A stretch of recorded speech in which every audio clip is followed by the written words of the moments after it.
Okay, so you've probably heard it time and time again that the 2024 Dynasty rookie running back class is the weakest we have seen in a long, long time. And I'm not here to disagree with that. However, what I am here to do is to tell you about 5 running backs that I think you should be excited about. 5 names that could be game changers in Dynasty football and guys that we should give a little bit more respect to as we head into the 2024 draft cycle.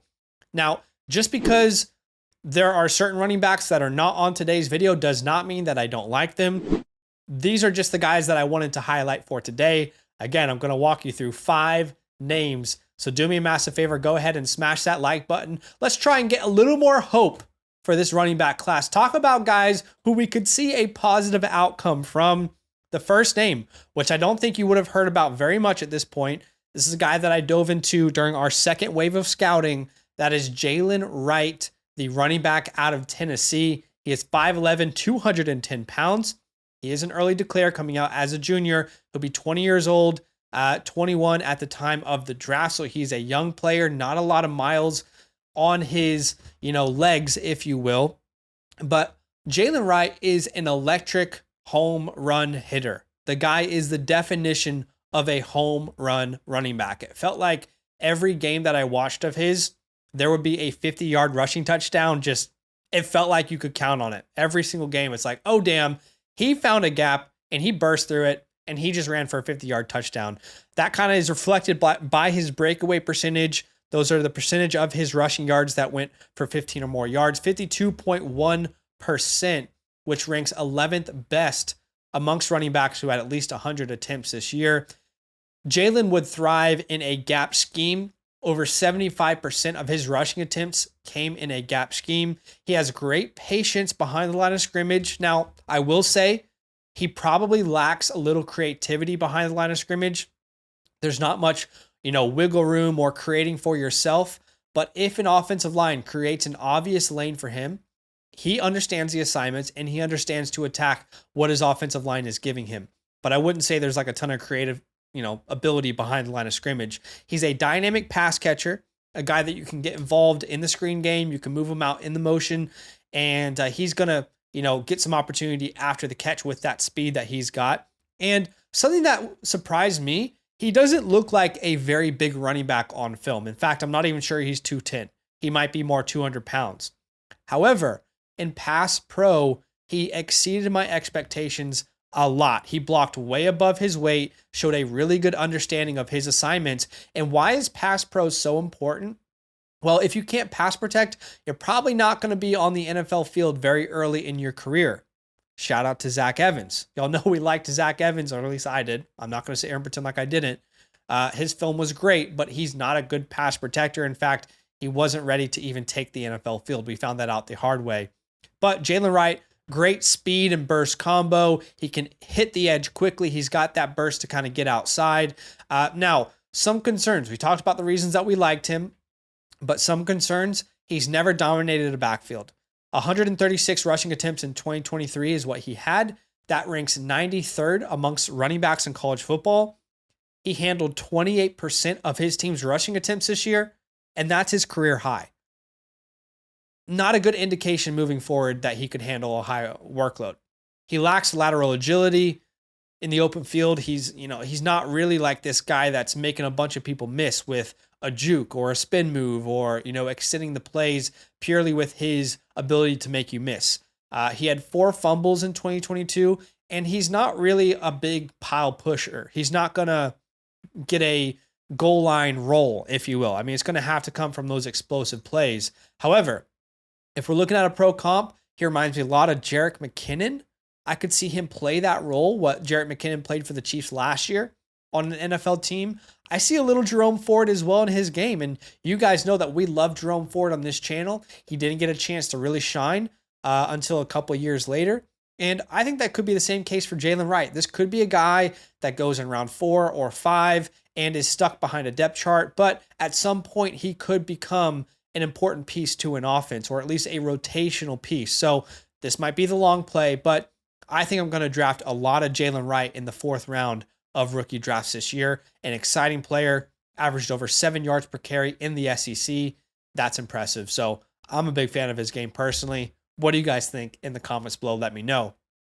All right, the second player I want to tell you guys about, and I think this player has been way too disrespected throughout the entire process. This has been my number one running back in my rankings since December, since we started coming out with Dynasty content for this class.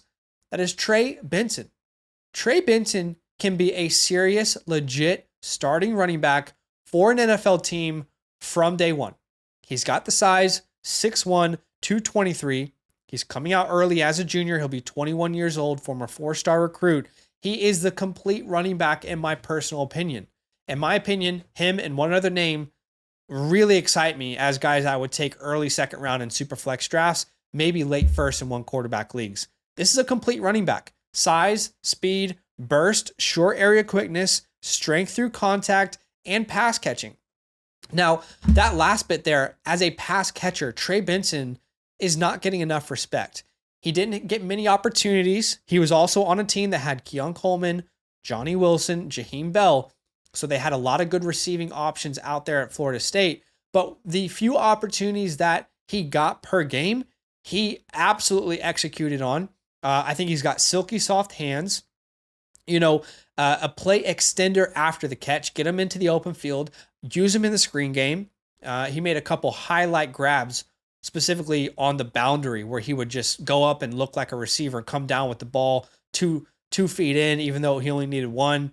He made some impressive catches. He's got very good vision, specifically in the second level of a play. Once you get past what the offensive line, this is what I think Jaylen Wright lacks. But once you get past the first level, the offensive line, and what they've done for you, what can you do in the second level? What angles can you take? What sort of vision do you have to extend the play? I think Trey Benson does that really well. He's got underrated long run speed. No player hit 21 miles per hour or greater in more games than Trey Benson this year. He did that 3 times. He's got great burst. His breakaway percentage stands at 52.1%, which was 6th in the nation of any running back with at least 100 attempts.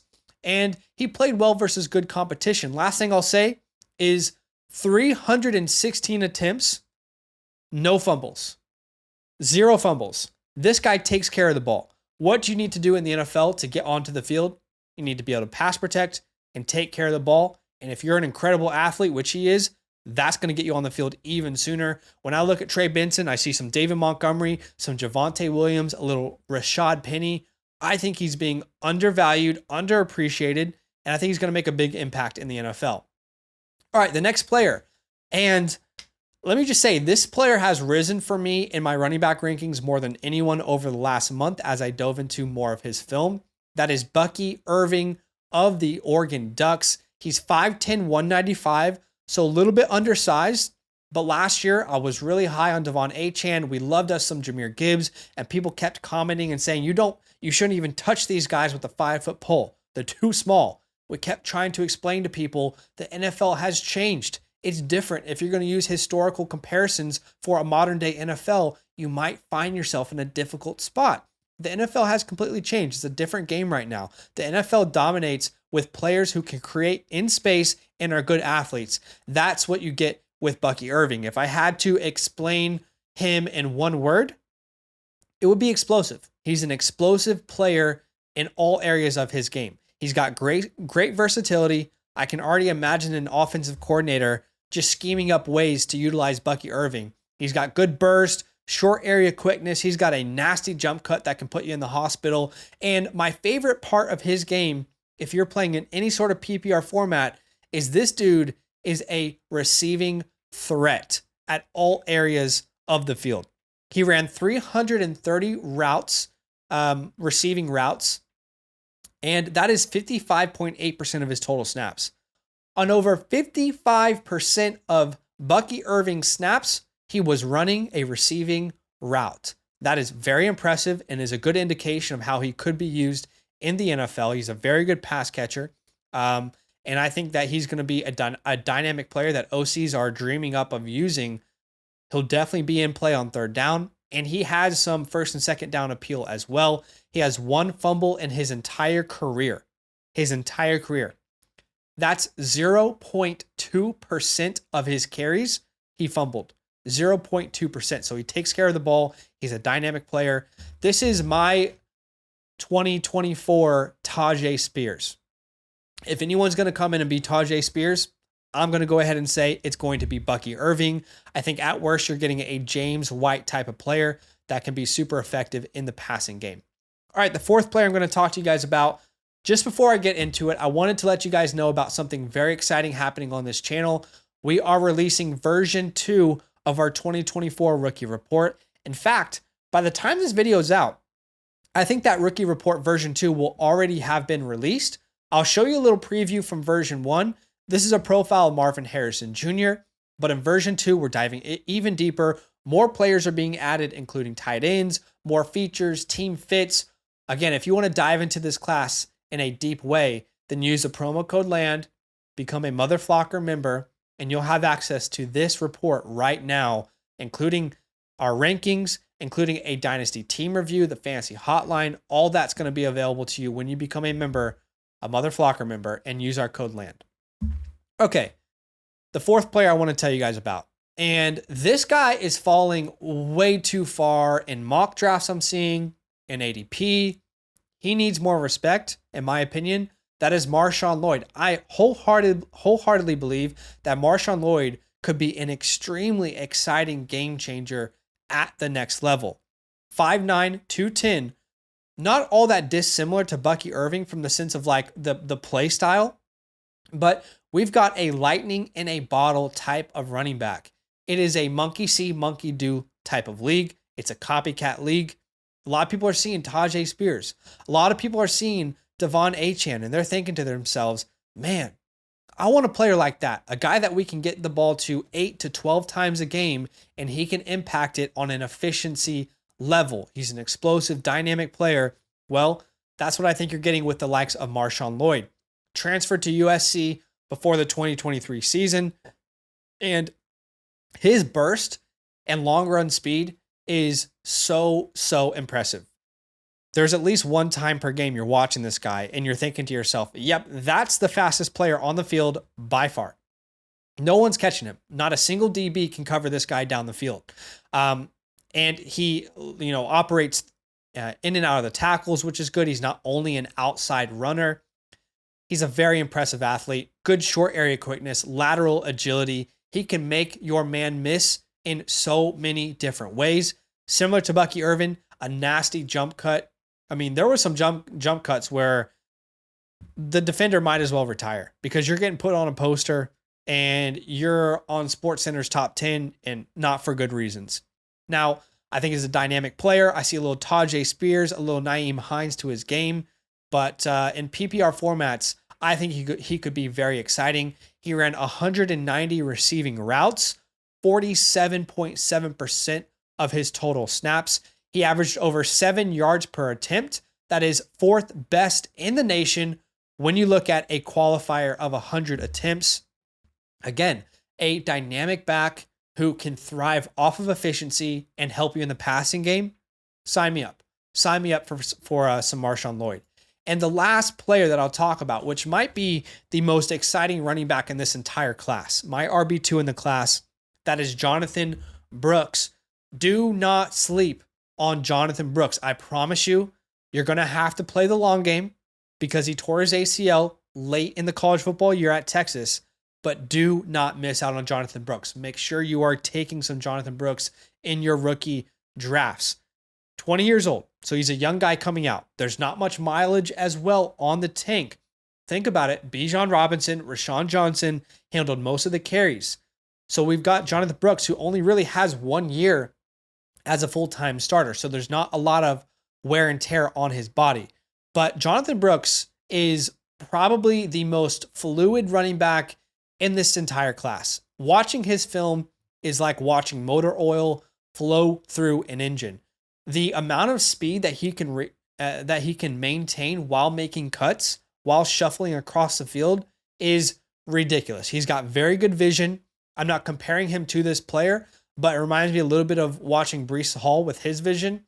We talked about how Jaylen Wright doesn't have much creativity behind the line of scrimmage. That's the complete opposite now with Jonathan Brooks. Great vision, He can follow what an offensive line is giving him. He understands their assignments, but also if that breaks down and a defender gets through that line, he's got enough creativity to kind of create for himself and gets outside of, that pocket, if you will, outside of those inside tackles.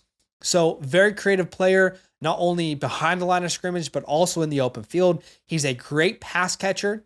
This guy is a screen threat. It reminds you a lot of Travis Etienne watching Texas work him into their screen game. He's got incredible speed. He's for sure going to be a home run hitter. Really, the only concern about this guy is that he only has 1 year of production and he tore his ACL. That is literally my only concern for Jonathan Brooks. But I think long-term, you're going to be very, very glad that you took a shot on him. From a stylistic perspective, I would compare him to Travis Etienne, that kind of burst type of player. Cam Akers when he was coming out of Florida State. And also I would say Miles Sanders coming out of Penn State. So very excited about Jonathan Brooks. Here's what I'll say. Jonathan Brooks and Trey Benson are 100% in play for early second round consideration in Superflex drafts. Jaylen Wright, 100% in play in fourth rounds. And then Marshon Lloyd and Bucky Irving, 100% in play late second round drafts. So do me a favor, guys. Go ahead and hit that like button. Let me know what you think about these guys in the comments below. Again, just because I didn't mention a running back doesn't mean I don't like them. These were just the guys that I wanted to talk to you about. The guys that I was excited to tell you about today. So we appreciate you. We'll see you in the next video. All love. Now that those idiots are done talking, who needs some rankings? Hell yeah, I need some rankings. Then use promo code LAND, L-A-N-D, for 30% off any membership at flockfantasy.com. Oh. It's so easy. Even your grandma could scan that QR code right there.